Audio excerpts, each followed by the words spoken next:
Hello watch enthusiasts. Now today I'd like to talk about women's watches, and specifically women's dress watches, which I think are particularly nice and are probably the best value for money in terms of what they offer. Now the first watch is a watch which I actually own, the Tudor Adheart, which sadly does have one of the worst names in the industry. Don't be put off by the name, because it really is a beautiful Art Deco style of piece. Now it's 35 mils across, making it perfectly fine for most wrists, and due to the short lugs, it'll fit on even the smallest of wrists. Now I own the black version of this watch with the circular opening for the semi-skeletonized dial. But various other versions are available, notably versions with sort of floral patterns on the dial, and bear in mind these dials are all enamelled, which gives them a very nice glossy shine, and various versions with slightly more outlandish dials as well. One of my favourite versions of this watch is the version with a black dial, but with a sort of a Tudor Rose as the opening to see the movement. I find this to be a really pretty detail and really nicely executed, which is again mirrored on the rotor on the back of the watch, where they've also produced an etched Tudor Rose. Inside this watch there is an ETA 2824, so a fairly basic movement in terms of its price, but it is very easy to service and very, very well tough and resilient to daily life. Albeit this watch isn't a watch to be worn under any sort of strenuous circumstances, as it's only water resistant to 3 atmospheres. Now these watches cost around £450 new, which for what you're getting is really very, very good value. And these are watches which will remain elegant well into the future. This next watch appeals to a more active audience, as it's a much more robust watch in terms of its resistance to the elements. This is the Longines Conquest Classic, and is a more gentle interpretation to the Conquest, which is Longines' sort of everyday high quality and high resistance watch, the perfect compromise between a sports watch and dress watch. So this watch offers very high quality automatic movement, along with a robust and quite tough case. Now the Classic is effectively an instance where Longines have taken their Conquest and removed the crown guards and rounded the case off just to make it more elegant on the wrist, and more appropriate for dress occasions as well as sporting activities. As a result, I think this is probably the perfect blend of both. Now this watch is 29mm, so in practice and in wear, it'll wear like a 30mm watch. So it's a small piece, but with those quite wide lugs and the bracelet, it will still feel substantial on the wrist. Now it's water resistant to 5 atmospheres, so it's appropriate for sort of daily use, rain, the odd bit of swimming, and the hands are loomed, so it can be seen in the dark, which is really an invaluable feature for a watch which will be worn every day. Now the movement inside these watches is based on the ETA 2892, so it's a very reliable, high-grade ETA movement which sits above the movement in that Tissot. Now this watch comes in around the £1,000 mark, which is a very fair price considering the features available in this piece and the quality of the watch, as Longines are known for producing extremely high quality watches that are very good value for money. Now this next watch is in an altogether higher price bracket.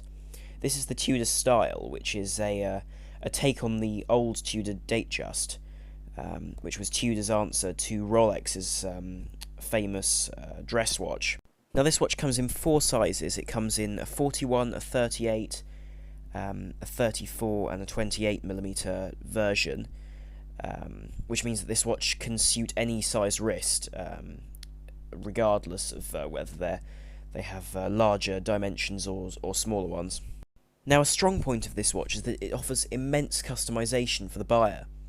So for example, there are 2 types of bezels. There's a fluted bezel, like you see here, and a smooth bezel such as this one. Now these do change the look entirely of the watch. Now these watches are of course available in different materials. So there are two-tone versions and simple steel versions, depending on whether you want a watch which will be more robust or a watch which is more dress-oriented. Another nice feature is that the dials are very varied. There are lots of different colours available, such as blues and purples, depending on what will best suit the sorts of clothes that you like wearing. Now these watches are also made to be quite robust. For example, they're water resistant to 100 metres, so they're perfectly fine for swimming. Not snorkeling or scuba diving, but swimming in a pool, for example, would be absolutely fine. Equally, little touches like the sides of the watch being brushed allow the watch to not show wear as much as a fully polished case would, and thus make the watch easier to wear on different tasks and at different occasions. Now the bracelet of this watch is engineered by Rolex, so it will be of the utmost quality, and really does fit the rest of the watch with those gold sections on the links. Now the movement in the watch is a Tudor adjusted ETA 2824, which is no problem really, and will allow for cheaper services than, for example, an in-house movement like a Rolex would have.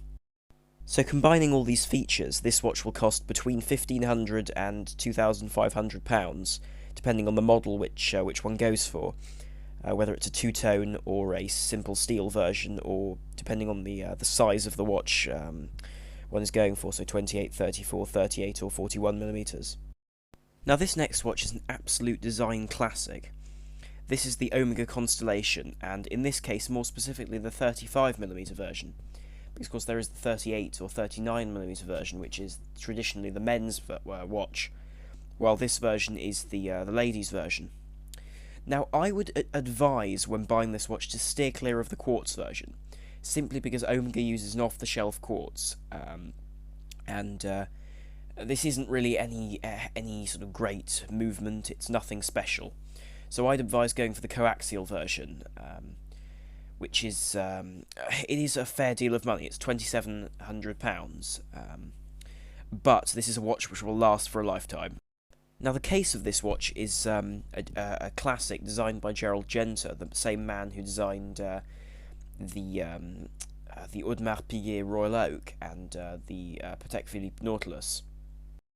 Now the key features of this watch are the strakes going across the case at the 3 and 9 o'clock positions, which make the whole watch more chunky, while still retaining a fairly thin and flat silhouette. Now another feature is the bezel, which has the Roman numerals going around it, which is really an absolutely classic design feature of this watch. Now the bracelet is something which divides people on this watch. Now I absolutely love this bracelet. I think it really is an elegant touch, and the fact that it has those hinges rather than links makes the whole thing very flowing and leaves no gaps at all. This does mean that one can't put another strap or a leather strap on this watch, but it's such a great bracelet that I wouldn't even consider it. Now the movement in this watch is really quite a good quality movement, and one which is unique to Omegas. This is the 2500 movement, and it's an older movement to the new generation of 8000 line movements from Omega, but it still has the Daniels coaxial escapement, which means there's less friction, well, practically no friction, which means that on the escapement, which means that wear will be reduced massively. Equally, the accuracy of these watches is excellent. They are chronometers, so they're accurate to -2 +4 per day, which does of course mean that in the long term they will keep time much better than an ETA powered watch. Now for around £5,000 there is a two-tone gold version, but I would be inclined to stay away from these, simply because their bezels and crowns and pieces around the front of the watch do suffer the most damage on the watch, and being softer 18 karat gold, they will wear much more quickly. Equally, these watches are they do have integrated bracelets, so if you have gold clasps, that means that they will be scratched up much more easily. So I'd say it's probably a better option to purchase a stainless steel version. Now, several dial options are available. There are black versions, there's a blue version which has just come out recently, and the white version. Now, I think all of them are attractive, and it all depends on what the individual wants to wear and what goes best with what they particularly like. I actually think the white dial is quite attractive on this watch, but again, any of the dials will suit the watch very well. Equally different patterns are available, so the blue one has sort of a triangular pattern, while the black has a checkered version. Again, these are really down to the individual. So thank you very much for watching. I do hope this helped any of my female viewers if they want to choose a watch. So thank you very much for watching. This is Arm on the Watch Guide. Do please like, share and subscribe. Over and out.